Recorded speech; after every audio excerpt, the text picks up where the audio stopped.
독립출판 오디오북 립술. 이 책의 제목은 희망이라는 나침반으로, 강혁준 신부 지음. 나는 어떻게 나이고 너는 어떻게 너인가. 언젠가 거울을 보면서 나의 존재는 언제부터 준비되었을까 생각해 본 적이 있습니다. 과학자들은 우주가 생성되기 시작한 시점을 500억 년 전으로 봅니다. 인간이 500억 년의 과정 하나하나를 다 파악할 수는 없지만 하느님께서는 여러분이나 저를 지금의 우리이게끔 계획해 놓으셨습니다. 미생물 하나하나까지도 당신이 만물을 창조하시기 이전부터 지금의 우리를 위해서 다듬어 오셨습니다. 기껏해야 100년도 안 되는 짧은 생명을 지닌 우리들이지만 지금의 내가 존재할 수 있도록 하시기 위해 그렇게 오랫동안 준비해 오셨다는 사실은 우리가 얼마나 소중한 의미를 지닌 존재인지 깨닫게 합니다. 진정한 그리스도인이라면 바로 이 점에 있어서 올바르고 확고한 신앙을 지니고 있어야 합니다. 이렇게 소중한 인간 존재가 죽음 앞에 모두 사라져버리는 인생이 아님을. 그리스도교 신앙은 존재의 완성을 부활교리로 설명합니다. 우리가 생명의 완성을 예수 그리스도의 부활 안에서 올바로 이해하고 희망을 갖는다면 우리의 생은 기쁨으로 충만한 삶이 됩니다. 사도신경에서 고백하는 육신의 부활은 무엇을 의미하는지 명상해 봅시다. 내 죽은 시신이 다시 살아나는 그런 장면을 상상해서도 안 되지만 지금 살아있는 나와 전혀 다른 영 딴판의 내가 된다는 것이 아니라는 것도 알아야 합니다. 인간의 신체는 인간의 존재성을 깨닫게 하는 중요한 부분입니다. 예를 들어 철수라는 아이가 동쪽 방향에 있을 때 자신이 그쪽에 있다는 것을 알 수 있는 것은 그의 몸이 그 방향을 향하고 있기 때문입니다. 신체는 시간과 공간에 존재하는 나를 인식하고 인식되어지게 하는 중요한 매개입니다. 그러나 신체 자체만으로는 나의 전체를 표현해낼 길이 없습니다. 왜냐하면 신체를 아무리 관찰해도 알아낼 수 없는 부분이 있기 때문입니다. 즉 정신은 시각이나 청각, 후각 등 오감의 대상이 아니기 때문에 감각적으로 관찰되지 않습니다. 정신은 뇌에서 나오는 기능입니다. 예를 들어 뇌가 손상되면 치매에 걸리거나 정신에 장애를 일으켜 그 기능을 제대로 발휘할 수 없게 됩니다. 물론 뇌는 우리 신체 일부임이 틀림없습니다. 이제 정리해 봅시다. 신체는 나의 보이는 부분의 기능이고 정신은 내 신체에 보이지 않는 기능입니다. 신체나 정신 중 어느 것을 나의 본질로 보아야 할까요? 즉, 나를 나라고 할 수 있는 것은 무엇일까요? 인간의 본질은 무엇일까요? 정신 혹은 육체, 아니면 둘 다 합쳐졌을 때일까요? 내 정신이나 육체가 나를 상징할 수는 있어도 그것은 나의 일부이기 때문에 내 전부를 드러낼 수는 없습니다. 왜냐하면 그것은 나의 것이지 내가 아니기 때문입니다. 인간의 본질 문제는 나와 나의 것, 변하는 것과 변하지 않는 것을 구별하는 영성에서 시작됩니다. 인간의 본질을 규정하는 문제는 인생관, 세계관, 윤리관을 결정하는 중요한 문제입니다. 예를 들어 육체를 인간의 본질로 여긴다면 육체가 손상된 사람들은 본질이 훼손됐기 때문에 정상이라고 자부하는 사람들로부터 더 이상 인간 취급을 받지 못하는 경우를 자주 봅니다. 더구나 신체 장애자나 노약자들은 사회에 불필요한 존재로 몰아붙이는 과오를 범하는 일이 비일비재합니다. 그리고 육신을 내 모든 것이라면, 즉 나의 본질을 육신으로 이해한다면 육체적인 변화 이유를 도저히 설명하거나 이해할 수 없습니다. 어린아이 때의 내 모습과 청년이 된 나의 모습은 키나 몸무게, 얼굴의 모습도 다르게 보인다고 해서 지금의 내가 어린 시절의 내가 아니라고 말할 수 없습니다. 사물의 본질이 달라져야 다른 사물이라고 말할 수 있는데 본질이 변하지 않으니 과거의 나를 내가 아니라고 할 수는 없는 것입니다. 나이 든 모습과 어릴 때 모습이 다르다고 완전히 다른 사람이라고 하진 않습니다. 아무리 엄청난 변화를 겪어도 나는 어릴 때나 늙어서나 늘 나였고 육신의 변화와 상관없이 계속 나라는 존재는 여전합니다. 나는 내 변함없는 본질을 지니고 있으면서 한편으로는 수많은 변화의 가능성을 지닌 육신을 소유하고 있는 것입니다. 또한 정신을 인간의 본질로 단정한다면 정신 기능이 훼손된 사람들이 타인들로부터 제대로 인간다운 대우를 받지 못하는 불행을 겪게 되는 것을 어떻게 설명할 수 있겠습니까? 예를 들어 정신장애자들이나 치매 노인은 신경과 정신의 장애로 인해 사람들로부터 기피 대상이 되기도 하는데 이들이 더 이상 인간다운 인간이 아니라고 부정할 수 있습니까? 그래서 뇌 기능에서 나오는 정신도 육체의 문제와 마찬가지로 인간의 본질로 볼 수 없습니다. 어린 시절에 나와 나이가 들어 경험과 지혜를 많이 지니게 된 나는 완전히 다른 두 사람이 아닙니다. 즉 아무것도 모르던 어린아이가 어른이 되어 많은 자격증과 학위를 소유하고 있다 하더라도 정신이 변화했을 뿐이지 다른 사람이 되는 것은 아닙니다. 그러면 중요한 진실한 인간의 본질 문제를 고민해보면서 정신이나 육신, 이를 모두 소유하고 있는 주체를 명상해 봅시다. 그 주체를 설명할 때 철학이나 종교에선 영혼이라는 단어를 사용합니다. 그리고 이 모든 것을 포함시켜 존재란 표현을 합니다. 인간의 본질은 정신과 육신을 소유한 영혼에 있습니다. 모든 인간은 영혼을 지닌 존재이기 때문에 인간이라는 그 이유 하나만으로도 존귀한 존재입니다. 인간의 진정한 행복은 인간의 본질과 관계가 깊다는 것을 생각해 봅시다. 인간의 본질이 드러난다는 것은 영혼이 성장한다는 의미입니다. 영혼의 성장은 인간의 행복을 풀어가는 열쇠입니다.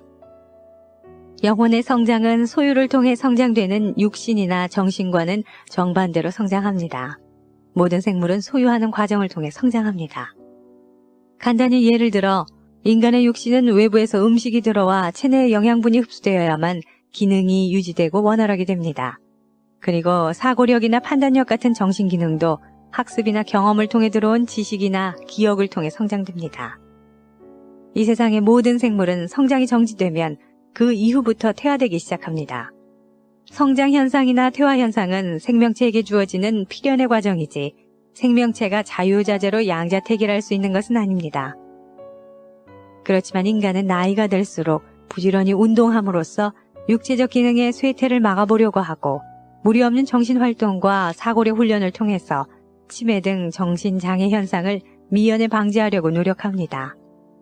이렇게 인간의 육체나 정신은 생명의 현상으로 설명되는 수많은 변화를 피할 수 없습니다.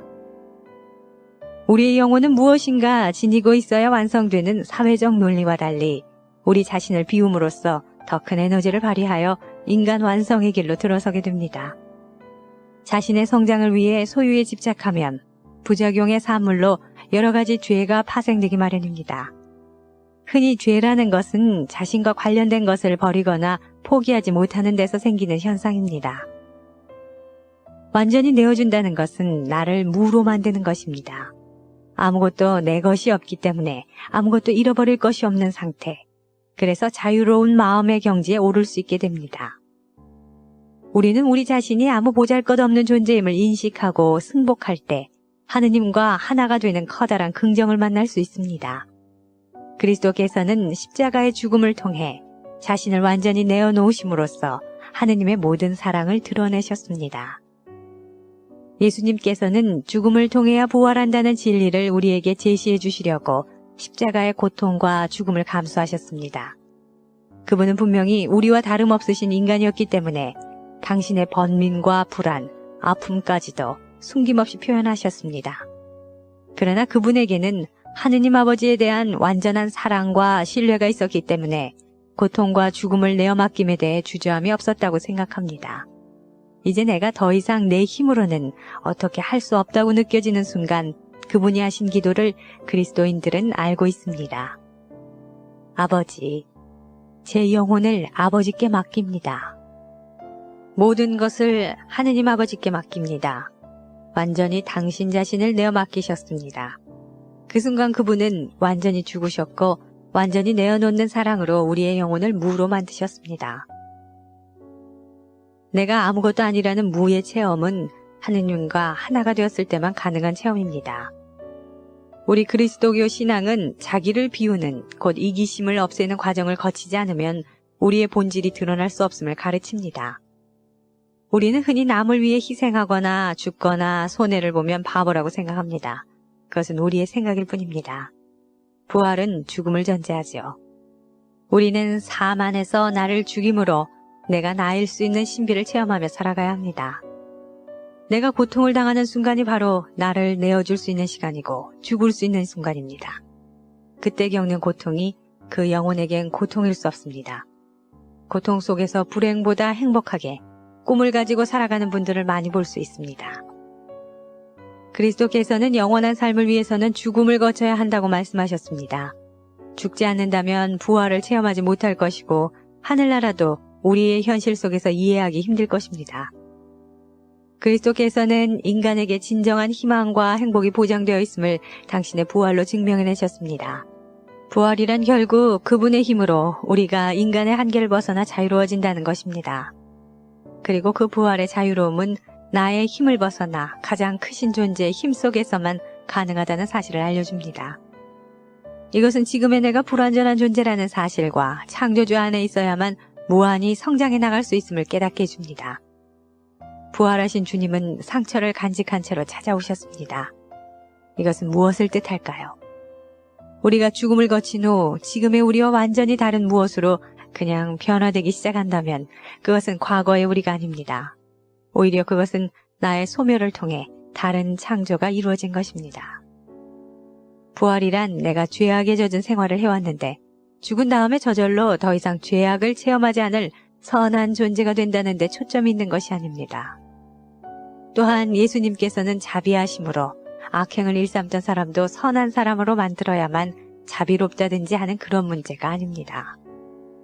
그런 부활은 지금의 나와 단절된 어느 누구일 뿐 과거의 내가 아닙니다.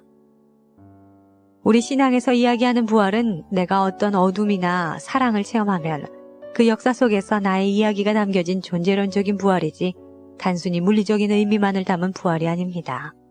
즉, 지금의 내가 나 아닌 멋있는 어떤 것이 된다는 것은 아닙니다. 내 역사가 간직된, 내 인격이 그대로 반영된 존재론적인 부활. 이것은 물리적인 차원을 초월하고 인간의 이해 차원을 뛰어넘는 것입니다.